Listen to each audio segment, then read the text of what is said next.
Have you ever noticed how certain sensations haunt you at the most unexpected moments? A sudden discomfort, an invisible unease, as if without realizing it, you were being pushed toward decisions that were never really your own. As if an intangible hand, operating at the edge of your perception, guided you down paths whose destination you never truly chose. Maybe you have accepted requests you didn't want to comply with, given enduring arguments even though you were right, or trusted someone who later revealed a hidden face. And deep inside each of these episodes, a voice whispers, "This isn't mere bad luck. There's something else at play." If this has ever happened to you, and on some level, it happens to all of us, this is the abyss opening beneath your feet.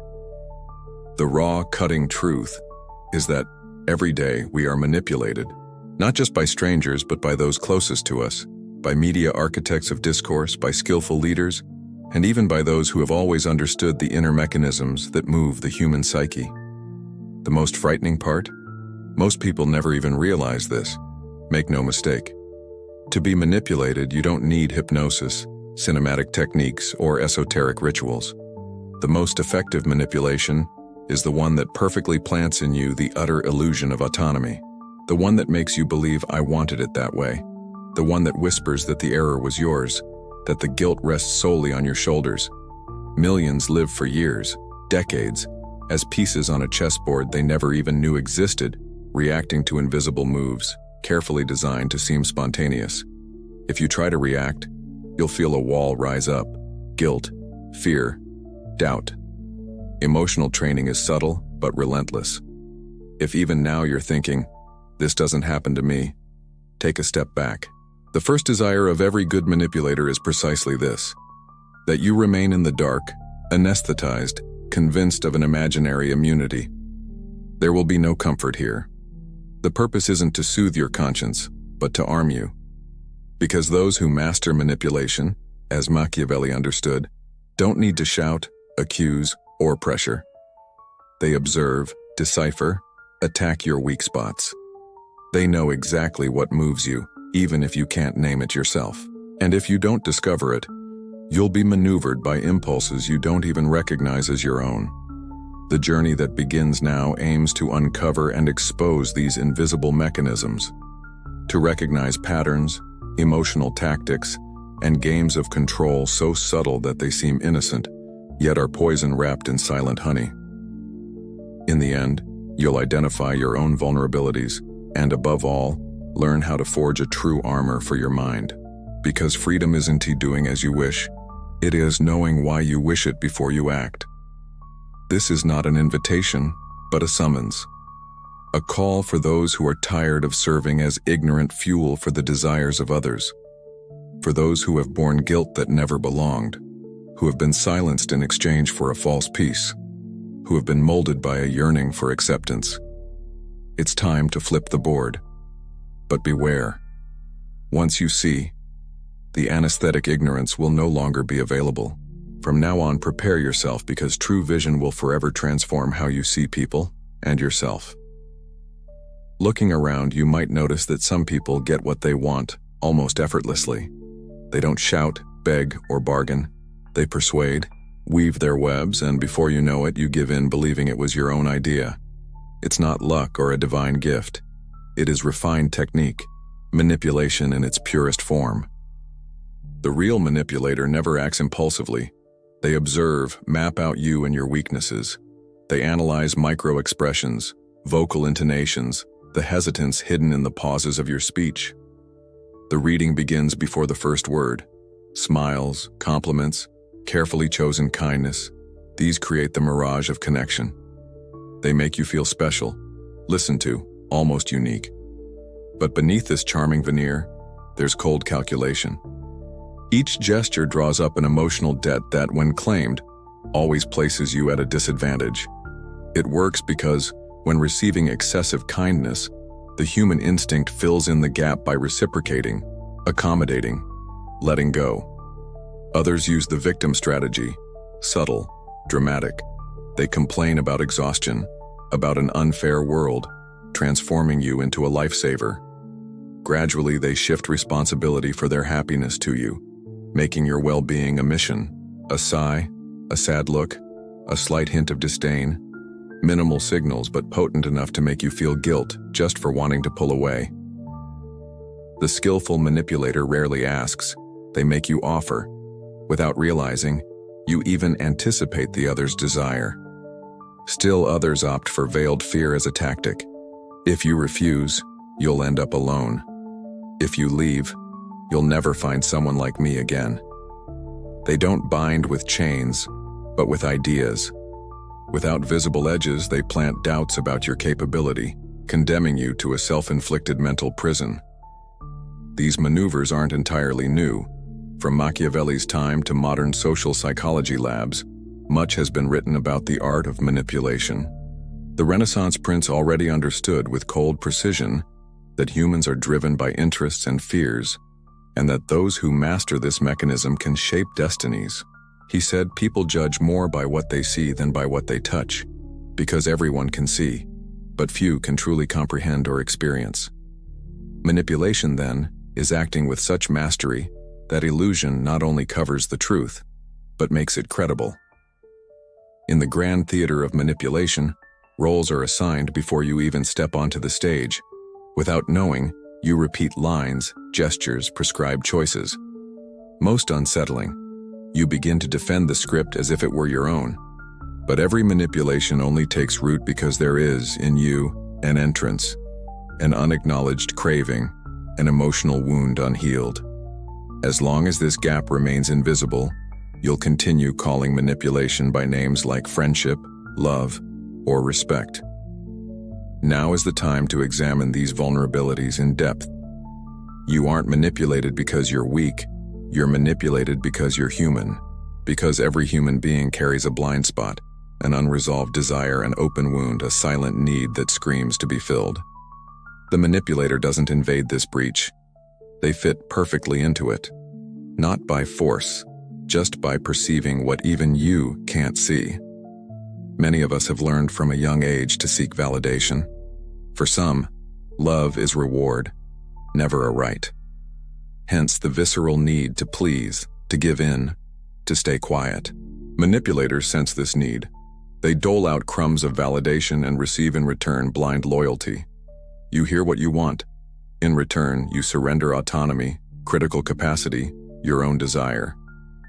Others drag invisible guilt, feel selfish for saying no, believe it's virtuous to sacrifice themselves, doubting their right to set boundaries. For the manipulator, it's enough to occupy the role of an advisor, pretending only to want what's best for you, to begin steering your every decision. Little by little, a twisted morality takes root, pushing aside your wants so theirs may prevail. There are those for whom fear is the main lever, fear of rejection, of loneliness, of oblivion. Such people accept toxic ties just to avoid confronting emptiness. The manipulator offers the illusion of security and subtly threatens to take it away. But the real trap was always the pre-existing dread. The manipulator just activates a belief that already lives in you. These weaknesses don't appear by chance. They're inherited from past experiences, silent traumas, emotional conditioning passed down and never reevaluated. As long as these persist unchallenged, they act as open doors to smiling saboteurs of your well-being. This is what Machiavelli saw. True domination requires no force, only penetration into human weaknesses. He wrote that people's nature is fickle. It's easy to persuade them of something, hard to keep them there. Manipulators don't persuade. They occupy your empty spaces. But you can escape this script. You no longer need to live emotionally predictable or as a prisoner of unconscious repetition. The way out is to identify, recognize, and seal your own gaps, and from then on forge a new narrative in which you no longer play the role of easy prey. The turning point comes. How can you construct real emotional armor? How do you develop immunity against manipulation? The first wound that demands healing, and it hurts, is the illusion that being good, empathetic, and understanding is a sufficient shield. It's not. These virtues, when disconnected from clarity, are open doors for emotional invaders. Building immunity doesn't mean becoming cold, but becoming vigilant. It is suspending automatic responses triggered by manipulators' favorite buttons. Recognize your own patterns. What causes you to give in? Fear of disappointing, anxiety about abandonment, the insatiable desire to keep the peace at all costs? Pinpointing these triggers redefines the game. You start to act, not just react. Train strategic distancing. Machiavelli called it calculated coldness. Observe the scene without getting immediately involved. Not every compliment is genuine acclaim. Observe, thank, but internally, doubt. Pause before responding, especially when you sense strong emotions trying to sweep you away. The manipulator depends on your emotional urgency. Your defense is in measured, reflective delay. Another key is unpredictability. Manipulators build their game on anticipated patterns. If they cry, they expect you to comfort them. If they praise, they count on your fragility. The antidote is deliberate disruption. A no when everyone else expects yes. Silence when they expect confrontation. Retreat when they anticipate pursuit. Surprised, the manipulator is forced to reveal themselves. Strengthen a solid identity. The more you know yourself, the less you need to prove. Without the need to prove, others lose power over your internal narrative. Manipulators thrive by sowing doubt, pushing for constant reevaluation of your values and beliefs. With sharpened internal vision, external control dissolves. But do not deceive yourself. Emotional immunity requires constant training. A video or a spark of awareness isn't enough. It's daily vigilance, discipline to resist the seduction of pleasing, courage to stand by uncomfortable decisions, a perpetual reminder that your mental health is owed only to yourself. Staying sane, in a world where everyone plays emotional chess, is itself a subversive act. What if the manipulator is too close? Family, relationships, work colleagues? Cutting ties is sometimes a luxury you don't have. In these trenches, manipulation is even more stealthy, shielded by past connections, shared obligations, and deep-seated emotions. The disguise is perfect: affection, loyalty, tradition, gratitude. Here, your actions must be precise. Set non-negotiable boundaries that need no explanation. A calm no disarms even the most skilled emotional player. Speak clearly what you see, what you feel, and what you will no longer accept, not to convince the other, but to commit to yourself. And hold fast when retaliation comes: insults, guilt trips, punitive silences. Manipulation here feeds on your doubt. By holding firm, the other person is finally confronted with their own vulnerability. Sometimes loving someone means stepping away, breaking the cycle, letting them face their own emptiness without your constant support. Because while you try to save, the destructive dynamic keeps operating, and your identity vanishes. It's hard, it's painful, but it's transformative. Whoever breaks free from toxic bonds develops a new kind of sight, seeing beyond masks, learning to read what is unsaid, the real intentions behind sweet words or loaded silences. With this new vision, you can apply Machiavellian strategic thinking to any field. He never tried to please. His commitment was to the real, not the convenient. If ever there was a time when all tried to manipulate everything, image, narrative, desire, even the very idea of being good, it's today. The secret, then, lies in abandoning emotional autopilot. Machiavelli didn't believe in universal morality. Strategy is always about context. What works for one person might be the shortcut to another's downfall. Generosity without discernment is foolishness. Honesty without timing is self-sabotage. Boundless altruism becomes self-annihilation. If you want to be free, you must play the game, and play it well. The first essential skill: observation. Read people not by what they say, but by what they do between the lines. Analyze behavioral patterns, not empty promises. Place less trust in words and more in the hidden interest behind them. Above all, anticipate the moves of others. Manipulators always act strategically. Your defense lies in silent foresight, reacting at just the right time. Lastly, silence is a powerful weapon. Excessive self-exposure only benefits the manipulator. They learn, catalog, and use your every word. Stay silent. Silence creates discomfort, halts the game, and pauses the tactic. leaving the strategy in suspension.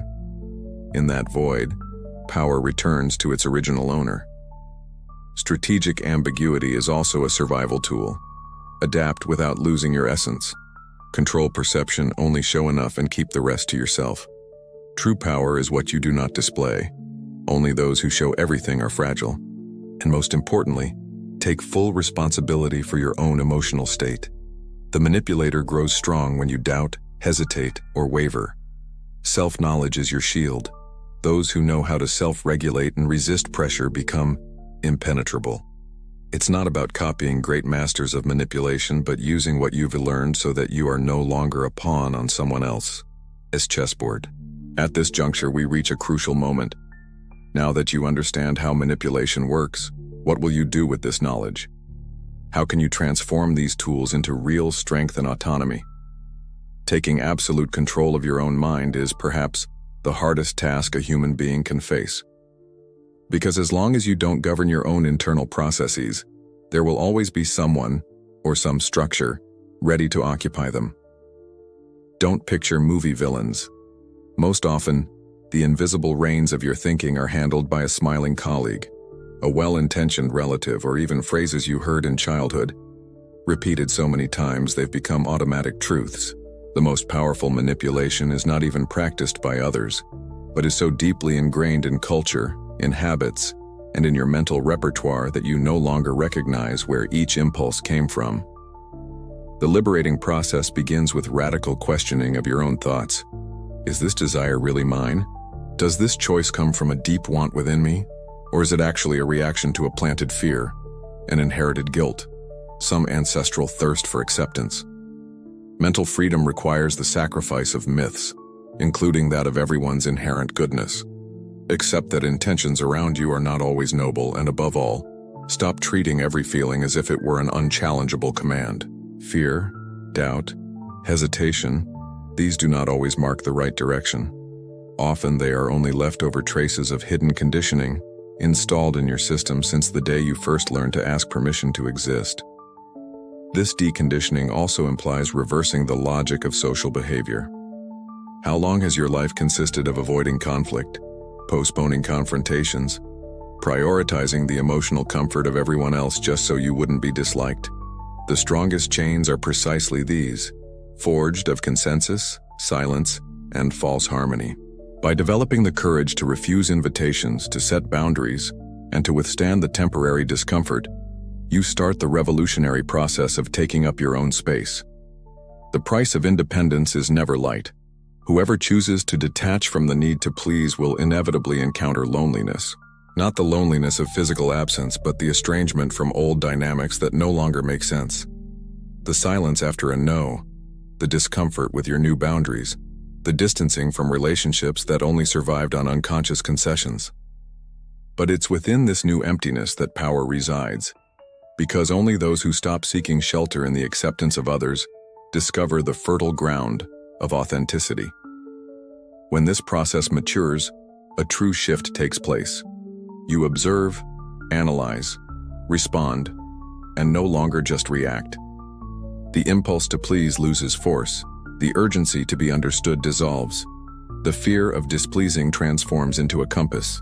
Now, you move from clarity, not from lack, from conscious choice, not conditioned response.